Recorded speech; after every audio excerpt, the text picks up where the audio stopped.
Good morning to you. This is going to be an uncut freestyle review of Atlanta. I don't have any notes. I'm getting ready to go to work, so I'm having some breakfast at Denny's before I go. But basically, man, this episode was The Woods Part 2. Now, Atlanta has a lot of outstanding episodes.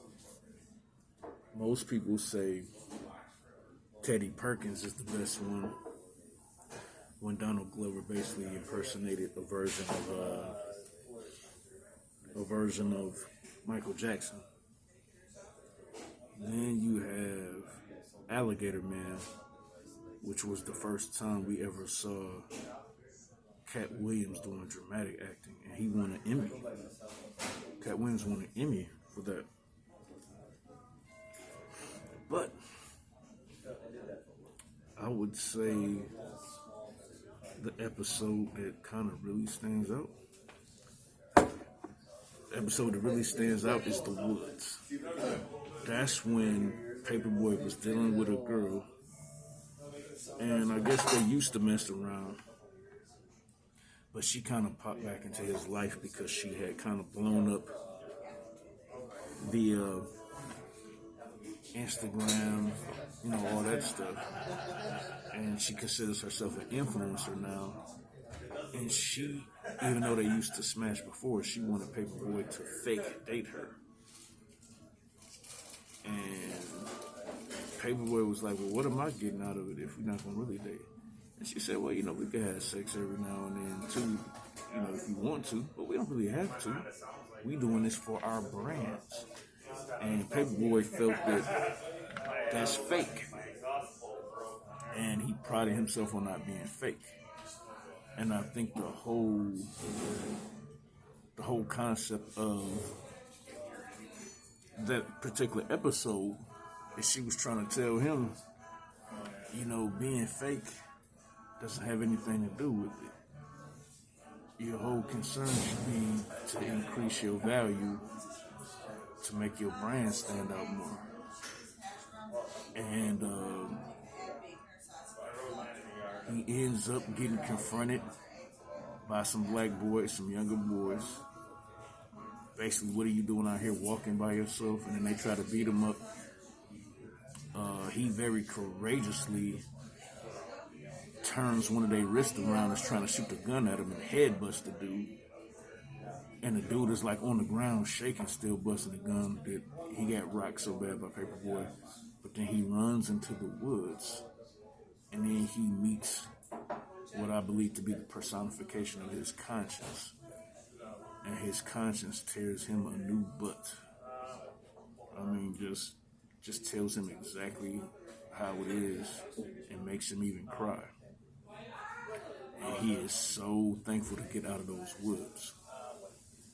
This episode is like the multiverse. It's like the exact same scenario. Down to the point that originally Paperboy was with somebody and he got separated. Because if you remember, he was with old girl at the beauty salon getting his toes done, and he felt that was fake, cussed her out and left. So now the person he was supposed to be spending the day with, and if you remember, he even had a cool little smile when he heard his song on the radio for the first time. Now he's separated and he's by himself. And then he meets his conscience, or some form of a warning to him. A warning in the personification of a physical person. The exact same thing happens to him. Like, I don't know at what point in the episode he got separated from Darius. I can't even remember. But he meets this girl, and you could tell she's from Amsterdam, but she just has a whole bunch of attitude. I think, I'm not that deep into the spirit world, but I think they call this concept familiar spirits because this woman pops up and she seems to know Paperboy's situation. It's one thing to just stereotype him because he's a rapper, but she seems to know specific things, and it really doesn't make any sense that she would know that stuff. And at the end of the episode, Paperboy tries to confront Earn, and it's kind of left up to us to decide if Earn was telling him the truth or not. But it seemed like Earn might be telling the truth because he seemed confused as to why Paperboy was asking and why he seemed mad about it. But when he said, "Who owns my masters?" he said, "You do." You know, if we come to find out that Earn was lying and he's snaking him, we would be disappointed as fans.